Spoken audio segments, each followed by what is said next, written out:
الحمدللہ وکفی وسلام علی عبادہ الذین اصطفیٰ اما بعد اعوذ باللہ من الشیطان الرجیم بسم اللہ الرحمن الرحیم۔ قیامت کی بڑی علامات میں سے دجالیات کے عنوان پہ گفتگو چل رہی ہے۔ اس سے پہلے مہدویات پر گفتگو ہوئی۔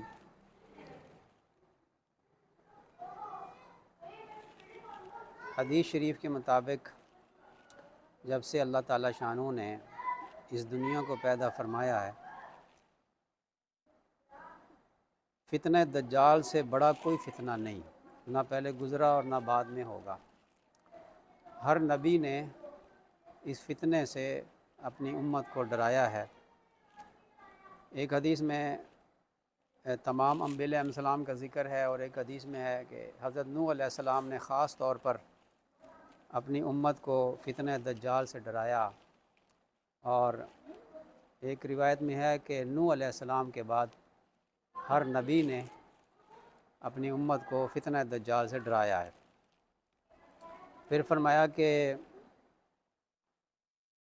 میں تمہیں اس کی ایسی علامت بتاتا ہوں کہ کسی نبی نے ایسی علامت نہیں بتائی۔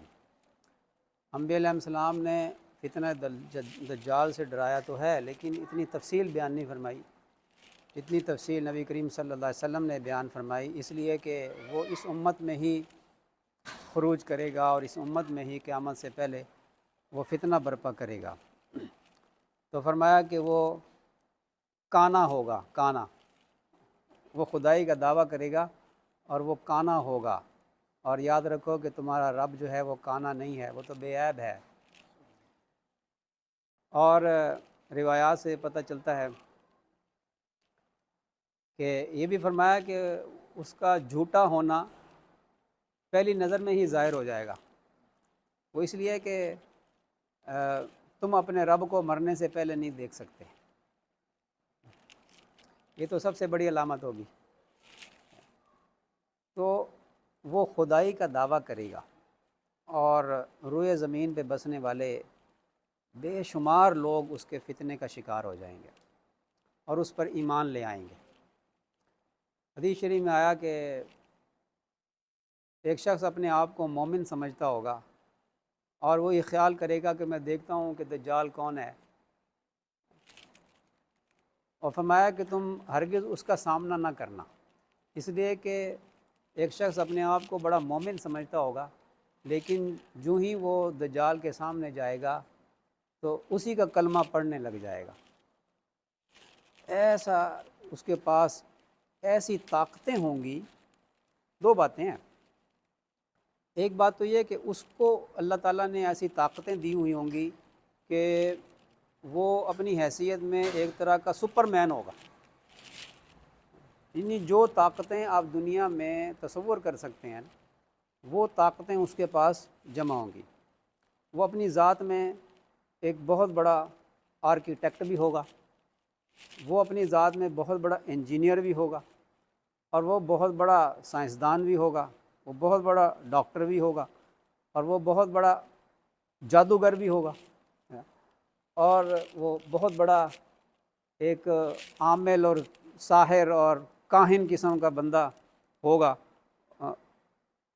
کہ جس کے پاس یہ ساری طاقتیں جمع ہو جائے گی۔ اور یہ ساری باتیں احادیث سے ہمیں پتہ چلتی ہیں کہ اس کے اندر ایسی طاقتیں موجود ہوں گی۔ وہ ایسا ہی ہے جیسے کتابوں میں لکھا کہ جناتی قسم کا انسان یا انسان قسم کا جن۔ وہ اس حدیث سے اس کا پتہ چلتا ہے کہ جب یہ حضرت عیسیٰ علیہ السلام کا نزول ہوگا تو حضرت عیسیٰ علیہ السلام فرمائیں گے کہ اس کے ساتھ جنگ کرنے سے تمہیں کون سی چیز مانے ہے؟ تو لوگ کہیں گے کہ یہ تو پتہ نہیں کوئی جن ہے کہ جو قابو میں نہیں آتا، یہ ہم سے مارا ہی نہیں جاتا۔ تو یہ جو جملہ کہیں گے نا وہ کہ پتہ نہیں کوئی یہ جن ہے کہ مارا نہیں جاتا، تو اس سے اشارہ ملتا ہے کہ یہ کوئی جناتی قسم کا انسان ہے یا انسان قسم کا جن ہے۔ ایک یہ بات۔ دوسرا، اس کی عمر بہت لمبی ہے۔ حضرت تمیم داری رضی اللہ تعالیٰ عنہ کی جو حدیث ہے، جو حدیث جساسہ کہلاتی ہے، اور پچھلی نشست میں نے اس کی حدیث بھی میں نے اس کا خلاصہ بیان کیا تھا، وہ اللہ جانے کب سے قید میں ہے۔ اب اتنی لمبی عمر نبی کریم صلی اللہ علیہ وسلم کے زمانے میں جزیرے میں وہ قید ہے۔ اب حضرت تمیم داری رضی اللہ تعالیٰ عنہ نے اس کو دیکھا، اس سے بات چیت کی، اور ابھی تک اس کا خروج نہیں ہوا۔ 1400 سال تو 1450 سال تو گزر گئے، اور پھر اس سے پہلے کب سے وہ قید ہے۔ اتنی لمبی عمریں جو ہوتی ہیں نا، یہ جنات کی ہوتی ہیں، لیکن ہے انسان، یہ بات نہیں ماننی پڑے گی، ہے وہ انسان۔ اب اس کی کیا وجہ ہے کہ اتنی لمبی عمر اس کی ایک انسان کی کیسے ہو سکتی ہے، کیسے ممکن ہے، یہ بات تھوڑی سی حیران کن ہے۔ اس کی دو باتیں ممکن ہیں۔ میں نے کہیں پڑھا تھا، پھر مجھے وہ روایت اب ملی نہیں، بہت پہلے مطالعہ کیا تھا، کہ یہ یہود خاندان سے ہوگا دجال، اور اس کی ماں جننی تھی، جننی۔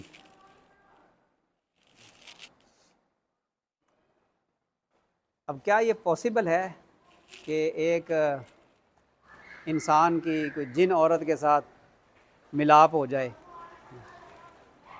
تو اس کا جواب یہ ہے کہ شرعی نقطہ نظر سے تو شاید اس کی اجازت نہیں ہوگی کہ غیر جنس کے ساتھ شادی نہیں کر سکتا انسان، نہ ایسی کوئی حرکت کر سکتا۔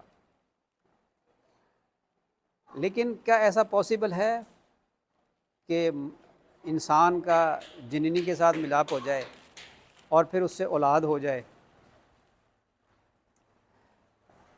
تو ایسا پاسبل ہے، لیکن بہت کم، بہت ہی کم اس کے امکانات ہیں، اور یہ ما فوق الفطرت کیونکہ مخلوق ہوگی، تو اس لیے اللہ تعالیٰ نے ہو سکتا ہے کہ اسی طریقے سے اس کو پیدا کیا ہو۔ امکانات ہیں، امکانات ہیں، کوئی ہم ایتھینٹک بات نہیں کرتے۔ اور پھر حضرت داؤد علیہ السلام کے زمانے میں اور حضرت سلیمان علیہ السلام کے زمانے میں جنات کا اور انسان کا بہت زیادہ آپس کے اندر ملاپ تھا، بہت زیادہ۔ اور یہ کہ یہ یہودی کہتے ہیں کہ ہمارا مسیح جو ہوگا وہ حضرت داؤد علیہ السلام کی اولاد میں سے ہوگا۔ اگر یہ اس زمانے کا ہے تو یہ کہتے ہیں نا، ہم تو نہیں اس کی تصدیق کرتے، ہم نہ تصدیق کرتے، ہم نہ اس کی نفی کرتے۔ اگر یہ اس زمانے کا ہے تو پھر اس کو قید کس نے کیا؟ اس کے بارے میں مختلف تعویلات کی ہیں، مختلف آراء ہیں محققین کی۔ عین ممکن ہے کہ اگر یہ اس دور میں ہوا اور پھر اس نے پوری دنیا پر حکومت کرنا چاہی، جیسا کہ یہ آخری زمانے میں کرے گا، تو عین ممکن ہے کہ حضرت سلیمان علیہ السلام نے اس کو کسی جزیرے میں قید کیا ہو، عین ممکن ہے۔ لیکن ہم اس کو کوئی حتمی بات نہیں کہتے، نہ کہیں احادیث میں ہے، نہ کہیں ہمیں ملائی ہے، ایک احتمالی بات ہے۔ اچھا، پچھلی نشست میں جہاں بات ختم ہوئی تھی، ہم وہاں سے آگے بات شروع کرتے ہیں۔ ہاں، ایک بات یاد آئی، نبی کریم صلی اللہ علیہ وسلم کے زمانے میں آپ علیہ الصلاۃ والسلام نے جب بڑی تفصیل سے فتنہ دجال کے بارے میں بیان فرمایا تو صحابہ کرام کے اوپر ایک خوف سا طاری ہو گیا، اور وہ سمجھتے تھے کہ شاید یہیں کہیں دجال جھاڑیوں میں چھپا ہوا ہے اور وہ نکل آئے گا اور فساد مچائے گا، فتنہ پھیلائے گا۔ تو آپ صلی اللہ علیہ وسلم نے صحابہ کرام کو تسلی دی کہ اگر وہ میرے دور میں نکل آیا تو میں تمہاری طرف سے کافی ہوں، اور اگر میرے بعد آئے گا تو پھر ہر شخص اپنی حفاظت خود کرے گا، اور اللہ تعالیٰ شانہ میری امت کا حامی و ناصر ہوگا۔ اور جو اس کا سامنا، اگر اس کا سامنا ہو جائے، اول تو اس کا سامنا نہ کرنا، اگر اس کا سامنا ہو جائے تو سورہ کہف کی پہلی 10 آیات یا آخری 10 آیات کی تلاوت کر لینا، اس کے فتنے سے محفوظ رہے گا۔ ایک بات یہ، اب ان آیات کا دجالیات کے ساتھ کیا تعلق ہے، اس کو ہم بعد میں انشاءاللہ تعالیٰ اس کو ہم عرض کریں گے۔ حضرت ابو ہریرہ رضی اللہ تعالیٰ عنہ کے پاس ایک نوجوان آیا، ایک افواہ پھیل گئی کہ دجال نکل آیا، تو ایک نوجوان آیا حضرت ابو ہریرہ رضی اللہ تعالیٰ عنہ کے پاس، آ کر کہنے لگا کہ چچا جان وہ تو دجال نکل آیا، بڑا پریشان۔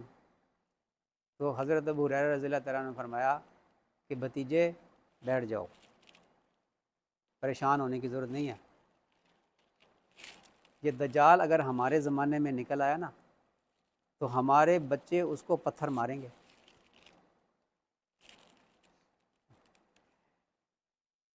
دجال تو ایسے دور میں نکلے گا جب ایمانوں میں اضمحلال آ چکا ہوگا، ایمان کمزور ہو چکے ہوں گے۔ یہ وہ دور ہے، ایمان کمزور ہو گئے، اپنا ایمان 4 پیسے کی خاطر بیچنے کے لیے تیار ہو جاتی ہے یہ قوم۔ یہ وہ دور ہے کہ صبح کو مومن ہے تو شام کو 4 پیسے کی خاطر ایمان کو بیچ دیتی ہے، شام کو مسلمان ہے تو صبح کو کافر ہو جاتی ہے۔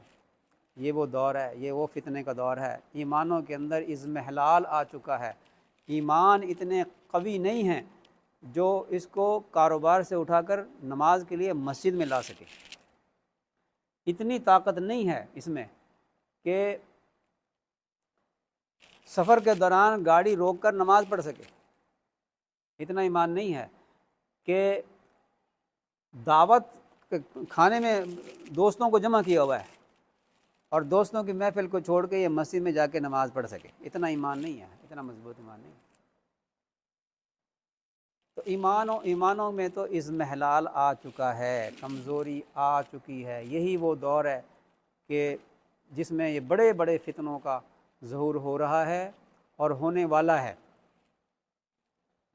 ایمانوں کا تو حال آپ دیکھ لیں نا، جو حال ہو چکا ہے، فلسطینیوں کے اوپر جو ظلم ہو رہے ہیں، وہاں کے معصوم بچوں کو مارا جا رہا ہے، کیسی کیسی ویڈیوز جو ہیں دل دہلا دینے والی ویڈیوز جو ہیں وہ ہم اپنی آنکھوں سے دیکھتے ہیں، سوائے تڑپنے کے، سوائے دعائیں کرنے کے ہمارے پاس کچھ نہیں۔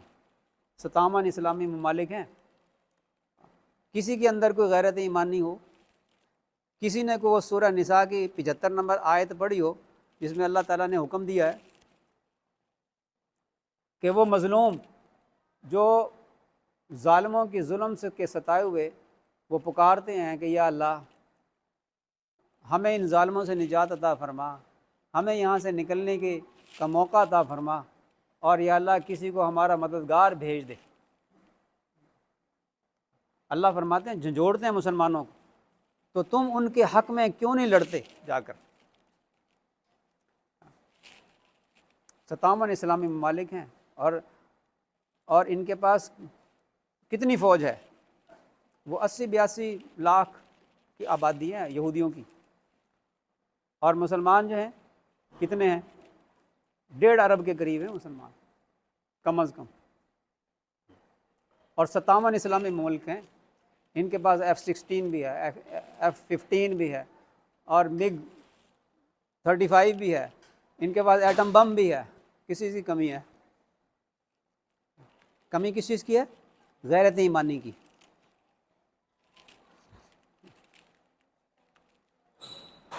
ورنہ اس کی مجال ہے؟ کیا وہ جنگ جو ہے وہ صرف فلسطینیوں کی ہے؟ مسجد اقصیٰ صرف فلسطینیوں کی ہے؟ بیت المقدس جو ہے وہ صرف فلسطینیوں کا ہے؟ اگر وہ صرف فلسطینیوں کا ہے تو پھر ٹھیک ہے، لڑنے دیں ان کو۔ ہم تو کرکٹ کا میچ دیکھ رہے ہیں نا، آج سارا دن دیکھ لیں آپ۔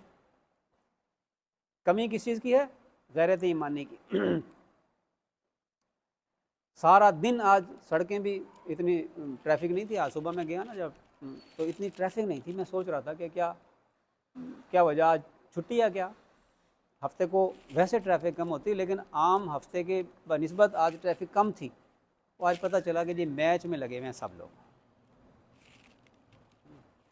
کہتے ہیں ایک نے کمنٹ کیا کہ جی آج جو کچھ ہو رہا ہے فلسطینیوں کے ساتھ اور مسلمان لگے ہوئے ہیں اپنے انڈین گانے سننے میں، انڈین فلمیں دیکھنے میں، اور اپنی اپنی سب کو پڑی ہوئی ہے، کرکٹ کے میچ دیکھنے میں لگے ہوئے ہیں۔ ان کو پرواہ نہیں ہے کہ ہمارے مسلمان بھائیوں کے ساتھ وہاں کیا ظلم ہو رہے ہیں۔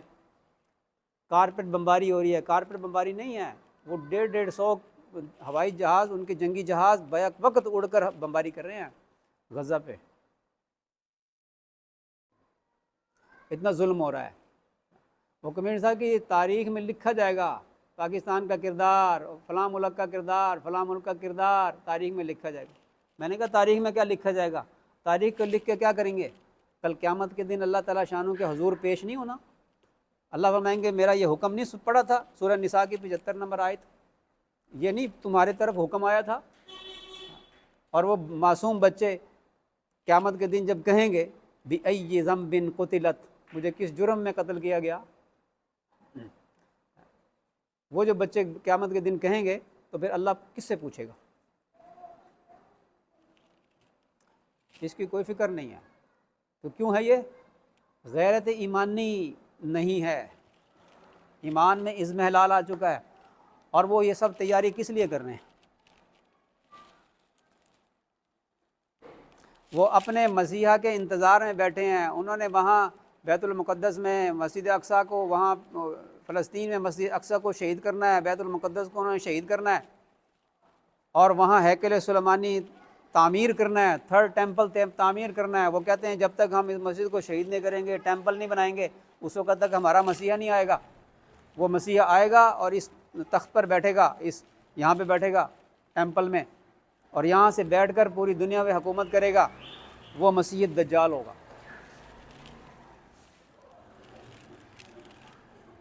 وہ اس کی تیاری میں ہے۔ یہ ساری قومیں اپنی اپنی تیاریاں کر رہی ہیں، اور ہم خواب خرگوش میں محو ہیں۔ ہم سوئے ہوئے ہیں، سوئے نہیں ہوئے بلکہ موئے ہوئے ہیں۔ سویا ہوا ہوتا ہے نا، اس کو جھنجھوڑو تو وہ جاگ جاتا ہے۔ جو جاگ جائے وہ سویا ہوا تھا، اور جو جھنجھوڑنے سے نہ جاگے وہ مویا ہوا ہے۔ اب تو موئے ہوئے کے لیے کسی مسیحا کی ضرورت ہے، وہ اپنے مسیحا کے انتظار میں ہیں۔ ہمارے پاس بھی کوئی پھر مسیحا آئے گا ان کو زندہ کرنے کے لیے۔ جگانے والوں کو ذرا تھوڑا جھنجھوڑے گا تو جاگ جائیں گے، جو موئے ہوئے ہیں تو ان پہ ذرا پھونک ماریں گے اور وہ زندہ ہوں گے۔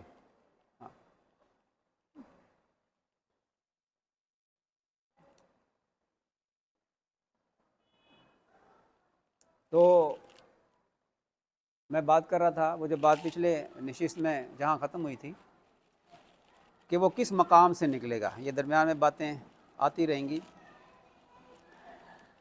ایک تو حدیث جساسہ سے پتہ چلتا ہے کہ وہ مشرق کے کسی جزیرے میں ہے، وہاں پہ قید ہے، نمبر ایک۔ نمبر دو، حدیث شریف میں ہے کہ وہ اصفہان کے علاقہ یہودیہ سے نکلے گا، خروج کرے گا، جہاں کے 70,000 یہودی اس کے ساتھ ہوں گے، جن کے سروں پر سبز چادریں ہوں گے، تیلسان کی چادریں، تیلسان کپڑے کا نام ہے، اس کی چادریں ہوں گی۔ یہ مخصوص چادریں ہوتی ہیں، یہ یہودی ابھی بھی وہ چادریں استعمال کرتے ہیں، مخصوص قسم کی چادریں ان پہ ہوں گی۔ 70,000 یہودی وہاں کے اس کے ساتھ شامل ہو جائیں گے۔ اس کے پیروکار زیادہ عورتیں ہوں گی۔ نمبر 3، وہ عراق اور شام کے درمیانی راستہ سے نمودار ہوگا، اور دائیں بائیں ہر طرف فتنہ فساد تباہی مچاتا پھرے گا۔ 3 باتیں ہوں گی۔ ایک چوتھی بات بھی ہے، وہ پچھلی دفعہ مجھے بھول گئی۔ فرمایا کہ وہ خراسان سے نکلے گا۔ ابھی تو 4 باتیں ہو گئی۔ ایک بات تو ہو گئی کہ وہ جزیرے میں ہے، قید ہے۔ دوسری بات ہو گئی کہ اصفہان مقام یہودیہ یعنی ایران سے نکلے گا۔ تیسری بات ہوگی عراق اور شام کے درمیانی راستہ سے نمودار ہوگا، اور چوتھی ہے خراسان سے نکلے گا۔ تو یہ 4 باتیں ہوں گی، تو نکلے گا کہاں سے؟ ان چاروں کے اندر کوئی اختلاف نہیں، ابھی سمجھ میں آئے گی بات۔ وہ ایک جزیرے میں ہے، وہاں سے قید ہے، وہاں پہ قید ہے، قید سے اس کو رہائی ملے گی، وہاں سے وہ آئے گا، نکل آئے گا، اور پھر کسی جگہ پہ ٹھہر کر اپنی تیاری کرے گا۔ خراسان جو علاقہ ہے یہ افغانستان، پاکستان کا کچھ علاقہ، بلوچستان کا کچھ علاقہ، اور ایران کا کچھ علاقہ، یہ سارا علاقہ اس زمانے میں خراسان کہلاتا تھا۔ دوسری حدیث میں اس خراسان کا علاقہ اصفہان اور یہودیہ مزید تفصیل بتا دی اس میں کہ وہ خراسان کے اس علاقے سے نکلے گا۔ اچھا، یہاں سے نکلے گا تو اس کا مطلب یہ ہوا کہ سب سے پہلے وہ ایران پر کنٹرول کرے گا، ایران کو وہ سپر پاور بنائے گا سب سے پہلے۔ جب وہ خروج کرے گا تو اس کا سب سے پہلا جو راستہ ہوگا نا، جس راستے کو اختیار کرے گا وہ شام اور عراق کے درمیانی راستے کو اختیار کرے گا۔ اب بتاؤ، یہ چاروں باتوں کی تطبیق ہو گئی۔ سب سے پہلے وہ نبوت کا دعویٰ کرے گا، کیونکہ یہودی مسیح کا انتظار کر رہے ہیں۔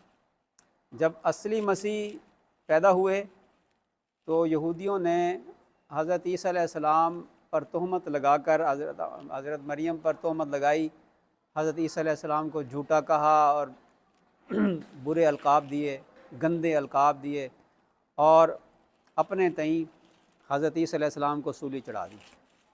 قرآن کہتا ہے کہ نہ حضرت عیسیٰ علیہ السلام سولی چڑھے اور نہ ہی قتل کیے گئے، ہم نے ان کو اپنے پاس اٹھا لیا، آسمانوں میں زندہ اٹھا لیے گئے۔ عیسائی کہتے ہیں کہ حضرت عیسیٰ علیہ السلام سولی چڑھ گئے تھے، 3 دن کے بعد وہ پھر زندہ ہو گئے، اور پھر جو ہے اللہ تعالیٰ نے ان کو آسمانوں میں اٹھا لیا، اور قیامت سے پہلے وہ نازل ہوں گے۔ مسلمان کہتے ہیں جو قرآن کہتا ہے کہ اللہ تعالیٰ فرماتے ہیں کہ نہ حضرت عیسیٰ علیہ السلام سولی چڑھے، نہ ان کو موت آئی، نہ وہ قتل کیے گئے، بلکہ اللہ نے ان کو زندہ آسمانوں میں اٹھا لیا۔ قیامت سے پہلے حضرت امام مہدی کے پیچھے آ کر نماز پڑھیں گے اور دجال کو قتل کریں گے۔ تو جھوٹا عیسیٰ جب آئے گا نا، یہ یہودی مسیح کا انتظار کر رہے ہیں۔ یہ کہتے ہیں ہم نے دجال کو، نعوذ باللہ، حضرت عیسیٰ علیہ السلام کو دجال کہا، ہم نے اس کو قتل کر دیا، اب اصلی مسیح آئیں گے تو یہ کانا دجال نکل آئے گا یہودیوں میں سے، یہودی اس کے ساتھ ہو جائیں گے، اور پھر اللہ تعالیٰ شانہ اصل مسیح علیہ السلام کو نازل کر کے اس جھوٹے مسیح کو قتل کروائیں گے۔ تو یہ اس کا فتنہ شروع یہاں سے ہوگا، مشرق کے علاقے میں۔ پہلے اس سارے مشرقی کے علاقہ، یہ ہمارا سارا علاقہ ہے، اس کے اوپر یہ کنٹرول کرے گا اور طرح طرح کے کرتب دکھائے گا۔ اب وہ کیا کیا کرتب دکھائے گا، یہ پھر آج گفتگو میرا خیال ہے ذرا تھوڑی سی لمبی ہو گئی ہے۔ جب میں تھوڑا سا تھک جاتا ہوں نا تو میں سمجھ جاتا ہوں کہ آدھا گھنٹہ ہو گیا۔ کیوں جی، ہو گیا آدھا گھنٹہ، ہے نا جی؟ تو بات یہاں ختم کر دیتے ہیں۔ مجھے یاد دلا دینا اگلی دفعہ ہم اس کے یہ بیان کریں گے کیا وہ کرتب دکھائے گا جن سے ہمیں اشارے ملتے ہیں کہ وہ جادوگر بھی ہوگا اور سائنسدان بھی ہوگا۔ یہ ساری باتیں یہ اگلی دفعہ ہم انشاءاللہ بیان کریں گے، اور پھر کیسے یہ حرم شریف جائے گا، پھر مدینہ منورہ جائے گا، اور کیسے وہاں سے فرشتوں کا پیرا ہوگا اور وہاں سے لوٹے گا، پھر حضرت امام مہدی کو گھیرے ملے گا۔ یہ ساری تفصیل ہم اگلی انشاءاللہ نشست میں کریں گے۔ اللہ تعالیٰ ہمیں صحیح سمجھ عطا فرمائے اور فتنہ دجال سے اللہ تعالیٰ ہماری حفاظت فرمائے۔